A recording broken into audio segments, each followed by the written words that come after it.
কবর থেকে দোলনা থেকে কবর পর্যন্ত জ্ঞান অন্বেষণ করতে বলা হয়েছে, লেখাটা বইতে পড়েছিলাম। তাই আমিও দেরি না করে শুরু করে দিলাম জ্ঞান অন্বেষণ করা। আর তাই চলে যাচ্ছি জ্ঞান অন্বেষণ করতে বাসার বাইরে। ফর্চুনেটলি আমার ডেলিভারি বয় বাসার সামনেই ছিল। আমি রকমারিতে বইয়ের অর্ডার দিয়েছিলাম, কারণ বই ছাড়া জ্ঞান অন্বেষণ করার জায়গা আর কোথায় বলেন তো। তাই রকমারি থেকে আমি কী বই নিলাম, কেন নিলাম, সেটাই আজকে আপনাদের সাথে শেয়ার করব।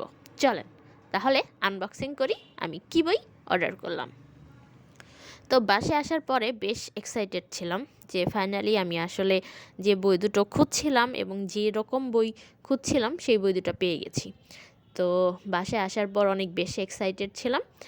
আর রকমারিতে আমি এর আগেও অনেকবার বই অর্ডার করেছি এবং টাইমলি সেগুলো ডেলিভারি পেয়েছি। রকমারি সম্পর্কে আর নতুন কি বলবো, রকমারি সম্পর্কে তো আমরা সবাই কম বেশি জানি।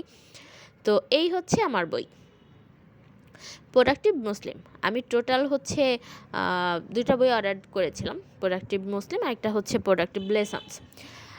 আমরা যারা জব করি কিন্তু আমরা প্র্যাকটিসিং মুসলিম, তো তাদের জন্যে খুব খুব খুব উপকারী হচ্ছে এই বই দুটো। কেন? কারণ সামওয়ান আমাকে সাজেস্ট করেছে যে তুমি যেহেতু প্র্যাকটিসিং মুসলিম, কিন্তু যেহেতু তোমার জব আছে, তোমাকে জব করতে হয়, তো সব সময় আসলে মানে হয় কি অনেক কিছু অজানা থেকে যায়।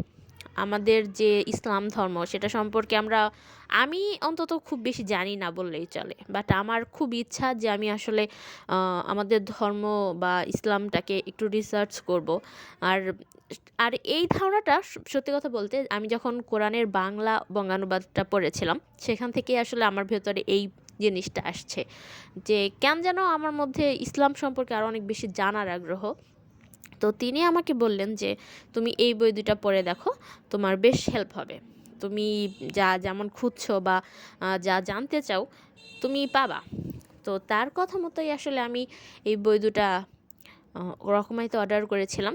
তো খুব একটা বেশি রিজনেবল প্রাইজের মধ্যেই ছিল, সিরিয়াসলি রিজনেবল প্রাইজের মধ্যে আমি আসলে বই দুইটা পেয়ে গিয়েছিলাম। তো এখন মনে হচ্ছে এখনই পড়ে ফেলি, বাট আসলে এখন পড়ার মতো সময় ছিল না হাতে। তো সেই জন্য আমি শুধুমাত্র আনবক্সিং করলাম।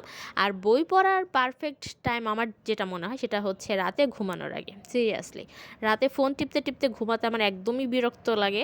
তো মানে পাশে বই থাকলে কি হয়, দু এক পাতা পড়তে পড়তে না সিরিয়াসলি একটা প্রশান্তিময় ঘুম চলে আসে।